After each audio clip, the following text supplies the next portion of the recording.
Hello नमस्कार दोस्तों, स्वागत करता हूं आपका मेरे YouTube channel Rohit Kumar study for job में।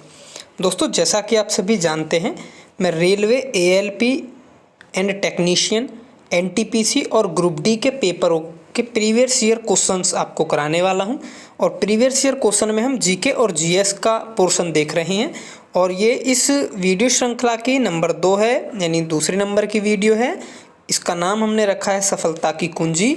और यहाँ से आपको जो आने वाले एग्ज़ाम हैं, एएलपी है, टेक्नीशियन है, एनटीपीसी है या ग्रुप डी है, इन सभी के लिए आपको बहुत हेल्पफुल ये वीडियो होने वाली है, क्योंकि यहीं से प्रीवियस ईयर क्वेश्चन से बहुत सारे क्वेश्चन एग्ज़ाम में हूबहू रिपीट होते हैं।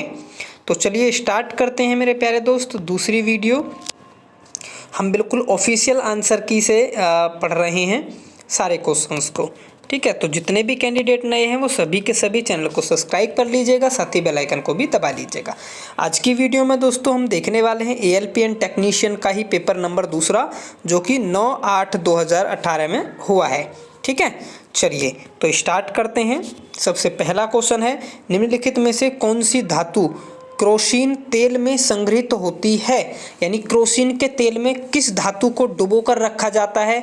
इम्पॉर्टेंट क्वेश्चन है दोस्तों, कई बार रिपीट हो चुका है पेपर में। तो ये सोडियम है। सोडियम धातु को क्रोसिन के तेल में डुबो कर रखते हैं। ठीक है, और सोडियम को अगर पानी में डाल दिया जाए तो आग लग जाती है इसमें, इस बात को भी ध्यान रखना। चलिए आगे बढ़ते हैं। मैथ, रीजनिंग और आपके जो न्यूमेरिकल के क्वेश्चन है, जिससे ये न्यूमेरिकल का क्वेश्चन है, तो न्यूमेरिकल के लिए हम अलग से स्पेशल वीडियो बनाएंगे, तब उनको पढ़ेंगे। जैसे ये न्यूमेरिकल है, पहले हम थ्योरी, ये एमसीक्यूज जीके जीएस कंप्लीट कर लेंगे, फिर एमसीक्यू न्यूमेरिकल की बात करेंगे, यानी न्यूमेरिकल की वीडियो अलग से डाल देंगे। यदि आप एक दर्पण में देखते हैं और पाते हैं कि छवि, यानी जो आपका परावर्तन है, आपसे छोटा है, तो दर्पण का प्रकार कौन सा होगा? यानी अगर आपने देखा शीशे में और शीशे में आपको अपनी छवि छोटी दिखाई दी आपसे, तो वो दर्पण कौन सा हो सकता है? तो ध्यान रखना, छोटी छवि जो दिखाई देती है वो उत्तल दर्पण में दिखाई देती है। किस में देती है? उत्तल दर्पण में। एक दोस्तों अवतल दर्पण का भी केस है, लेकिन मोस्टली में यहाँ पर आपको क्या लगाना है? उत्तल दर्पण लगाना है। चलिए आगे बढ़ते हैं। अगला क्वेश्चन है कठोपनिषद। ये भी कई बार रिपीटेड क्वेश्चन है एग्जाम में, ग्रुप डी में। ठीक है, कठोपनिषद में नचिकेता नामक एक किशोर और देवता के बीच हुई बातचीत दर्ज है। ये कठोपनिषद है। ठीक है, निम्नलिखित में से कौन सा देवता नचिकेत से बात करता है? ठीक है, नचिकेता से कौन सा देवता बात करते हैं? तो यम देवता बात करते हैं, यानी भगवान यम इसका करेक्ट आंसर हो जाएगा। ये कठोपनिषद में है मेरे प्यारे दोस्त। ठीक है, और उपनिषदों की संख्या 108 है लगभग टोटल, अगर उपनिषद पूछे जाएं तो शायद से। चलिए आगे बढ़ते हैं। अगला क्वेश्चन है यहाँ पर, एक कंडक्टर का प्रतिरोध किसके व्युत्क्रमानुपाती होता है? तो एक कंडक्टर का जो प्रतिरोध है वो जो तार है या कोई भी चीज़ है उसकी अनुप्रस्थ भाग के क्षेत्रफल के बराबर होता, या अनुप्रस्थ काट का क्षेत्रफल भी कह सकते हैं। ठीक है, तो ये कंडक्टर का जो प्रतिरोध है वो व्युत्क्रमानुपाती होता है किसके? अनुप्रस्थ काट के, अनुप्रस्थ भाग के क्षेत्रफल के। ठीक, चलिए, हालांकि ये जब हम न्यूमेरिकल पढ़ेंगे तब भी हम इसको बड़े आराम से याद कर पाएंगे, यानी आराम से ये हमें समझ में आ जाएगा। अगला क्वेश्चन है, थायरॉक्सिन के संश्लेषण के लिए निम्नलिखित में से क्या आवश्यक है? तो थायरॉक्सिन या थायराइड, ये सारी नाम जब भी आ जाएं आपके, तो आंसर आपका क्या हो जाएगा? आयोडीन हो जाएगा। थायरॉक्सिन हो, थायराइड हो, इन सब चीज़ों में क्या काम आता है? आयोडीन काम आता है। ठीक है, चलिए आगे बढ़ते हैं। और ये गले से संबंधित है। चलिए आगे बढ़ते हैं। खैर, हम जीएसटी लागू करने वाला पहला देश, अगर पहला देश पूछे तो फ्रांस है, अगर पहला राज्य पूछे तो असम है। ठीक है जी, पहला राज्य पूछे तो असम है, पहला देश पूछे तो फ्रांस है। ठीक है, चलिए आगे बढ़ते हैं। अगला क्वेश्चन, तो अगला क्वेश्चन है निम्नलिखित में से किसने रासायनिक संयोजन के दो महत्वपूर्ण नियमों की स्थापना करके रासायनिक विज्ञान की नींव डाली? तो रासायनिक विज्ञान की नींव किसने डाली है? इनडायरेक्टली ये क्वेश्चन पूछ रहे हैं ये। तो इनका नाम है एंटोनी लेवुजियर। ठीक है, एंटोनी लेवुजियर। ठीक है, एंटोनी लेवुजियर ने केमिस्ट्री की क्या डाली है? नींव डाली है, यानी केमिस्ट्री के जनक कहे जाते हैं। ये भी क्वेश्चन कई बार रिपीट एग्जाम में हुआ है। ठीक है, चलिए आगे बढ़ते हैं। आगे बढ़ते हैं और अगले क्वेश्चन की ओर देखते हैं। ये रहा अगला क्वेश्चन, बहुत बेहतरीन क्वेश्चन है। सेल्सियस से केल्विन पैमाने पर तापमान को बदलने के लिए आपको निम्न में से क्या करना होगा? यानी सेल्सियस पैमाना है और उसको आपको केल्विन पर बताना है कि भाई ये केल्विन में कितना होगा। तो उसमें आपको क्या करना है? 273 जोड़ना होगा।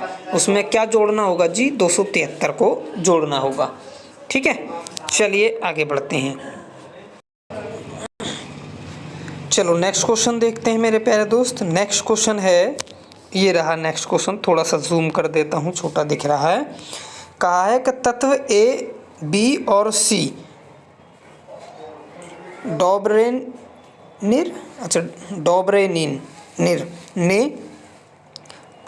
डोबेनियर है यार, ये थोड़ा गलत टाइपिंग है शायद, ये डोबेनियर है। डोबेनियर ने जो है ट्रायस नियम दिया था, और जो ट्रायस नियम था उसमें व्यवस्थित किया था कि जो ए परमाणु है उसका द्रव्यमान अगर मान लीजिए 7 है और सी परमाणु का द्रव्यमान 39 है, तो बी का जो होगा इन दोनों का औसत होगा, ये बताया था उसने। ठीक है, तो इन दोनों का औसत क्या हो जाएगा? 39 और 7, 39 और 7 44 हो गया। तो इसके हिसाब से 22 बी का परमाणु द्रव्यमान होना चाहिए। ऑप्शन में यहाँ पे 22 है नहीं, इन्होंने 20 को टिक कर रखा। लेकिन मैं आपको बता देता हूँ, इन्होंने जो नियम दिया था वो यही दिया था कि मान लीजिए 3 वो हैं, यानी 3 के इन्होंने पेयर बनाए थे। इन्होंने कहा था कि मान लीजिए ए का 7 है और इसका मान लीजिए 39 है, तो जो बीच वाला होगा वो इन दोनों का औसत होगा। बीच वाला जो होगा वो इन दोनों का औसत होगा, ये इनका नियम था। अब इनके नियम के अनुसार ये 22 होना चाहिए था, हालांकि इन्होंने 20 को आंसर टिक कर रखा है। ठीक है जी, चलिए ये एक्चुअल में 20 को क्यों कर रखा उसका भी मैं रीज़न आपको बता दूंगा। जब हम पीरियोडिक टेबल पढ़ेंगे तो आप समझ पाएंगे कि जो आपका द्रव्यमान है थोड़ा सा क्या होता है, आगे बढ़ते हैं। जब हम 20 परमाणु क्रमांक से आगे बढ़ जाते हैं तो द्रव्यमान थोड़ा सा बढ़ने लगता है, यानी 20 वाले का थोड़ा सा ज़्यादा होगा, 21 वाले का और थोड़ा सा ज़्यादा होगा। इस तरीके से आप चीज़ों को समझेंगे। जब पीरियोडिक टेबल पढ़ेंगे तब इसको हम बहुत बेहतरीन तरीके से समझ पाएंगे। चलिए आगे बढ़ते हैं। युद्ध के मैदान में हमेशा डैश रहता है, तो हमेशा तीर रहता है। ये शायद रीजनिंग का क्वेश्चन हमने पढ़ लिया। आगे बढ़ते हैं हम। ये 2016 का करंट का क्वेश्चन है, तो करंट को हम नहीं पढ़ रहे हैं, छोड़ रहे हैं हम करंट को। अगला क्वेश्चन है, ये भी करंट क्वेश्चन है, करंट को छोड़ रहे हैं। चलिए आगे आगे आगे जल्दी से देखते हैं। ये रहा, ये है जी, कौन से भारतीय मुख्यमंत्री के पिता महाराजा थे? तो ये आपको हमेशा भी याद रखना है। तो कौन से मुख्यमंत्री हैं जिनके पिता महाराजा थे? तो वो अमरिंदर सिंह जो हैं, इनके जो पिता थे वो महाराजा थे। ठीक है, चलिए आगे बढ़ते हैं। अगला क्वेश्चन, अगला जो क्वेश्चन है वो क्या कह रहा है कि धातुएं अम्लों के साथ अभिक्रिया करके क्या उत्पन्न करती हैं? तो धातु जब अम्लों के साथ क्रिया करती हैं तो ये लवण और हाइड्रोजन गैस यानी हाइड्रोजन उत्पन्न करती हैं। लवण और हाइड्रोजन, ठीक है, धातुओं के साथ क्रिया करके लवण और हाइड्रोजन उत्पन्न करती हैं। अगला क्वेश्चन ये रहा, क्लोरीन गैस का उपयोग निम्न में से किसके निर्माण में किया जाता है? तो ब्लीचिंग पाउडर में किया जाता है। और हमने इससे पहली वाली जो वीडियो थी उसमें भी क्लोरीन से रिलेटेड यही एक क्वेश्चन देखा था कि अगर ब्लीचिंग पाउडर में पानी डाल दिया जाए तो कौन सी गैस उत्पन्न होगी। ठीक है, तो ब्लीचिंग पाउडर में अगर डालते हैं तो क्लोरीन गैस उत्पन्न होती है। ये हमने जो फर्स्ट वीडियो थी उसमें पढ़ा था क्वेश्चन। इसका मतलब ये जो कॉन्सेप्ट है ये बहुत इंपॉर्टेंट है, पहले वाले पेपर में भी आया है और इसमें भी आया है। तो यहाँ से क्वेश्चन आगे भी भविष्य में आने की संभावना होगी। तो ऐसे क्वेश्चन हमें बिल्कुल नहीं छोड़ने हैं, इन्हें रट लेना बिल्कुल, है नहीं। ये न्यूमेरिकल है, न्यूमेरिकल हम आप जानते हैं न्यूमेरिकल में स्पेशल क्लास करेंगे जिसमें सारे न्यूमेरिकल ही सॉल्व कर रहे होंगे हम, और वो भी प्रीवियस ईयर के ही इसी तरीके से। ठीक है, चलिए ये करंट का क्वेश्चन है। अगला न्यूमेरिकल है, अगला इसको भी छोड़ देते हैं। ये रहा अगला क्वेश्चन हमारा, एक पौधे के तने या जड़ का घेरा किस कारण बढ़ता है। तने या जो जड़ है उसका जो घेरा है, यानी तने की वृद्धि या फिर जड़ की वृद्धि किस कारण होती है, तो वो होती है लेटरल मेरिस्टेम। ठीक है, लेटरल मेरिस्टेम से क्या होती है, जड़ या फिर तने का घेरा चौड़ा होता है या बढ़ता है। आगे बढ़ते हैं, अगला क्वेश्चन है जी, क्या पूछा है अगला, ये करंट का क्वेश्चन है। अगला वो छोड़ दिया हमने, दादा साहब फाल्के, हाँ ये है, दादा साहब फाल्के पुरस्कार किस क्षेत्र में दिया जाता है, यानी ये पूछना चाह रहा है। तो दादा साहब फाल्के पुरस्कार फिल्म के क्षेत्र में दिया जाता है, याद रखना सभी।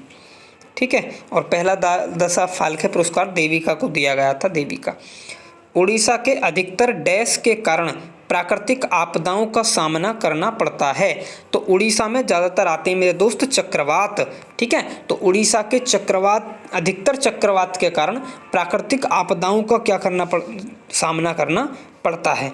ठीक है, हालांकि उस समय पे चक्रवात वगैरह भी आ रहे थे, इसलिए भी ये क्वेश्चन पूछा गया था, तो हम इसे करंट से भी जोड़ सकते हैं।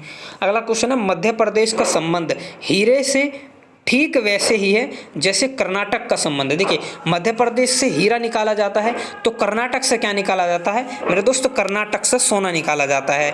और चांदी कहाँ से निकाली जाती है, राजस्थान से चांदी निकाली जाती है, ध्यान रखना आप। ठीक है, तो इस क्वेश्चन का आंसर तो सोना हो गया कर्नाटक से, और चांदी की अगर पूछ ले आगे कभी तो राजस्थान से हो जाएगी।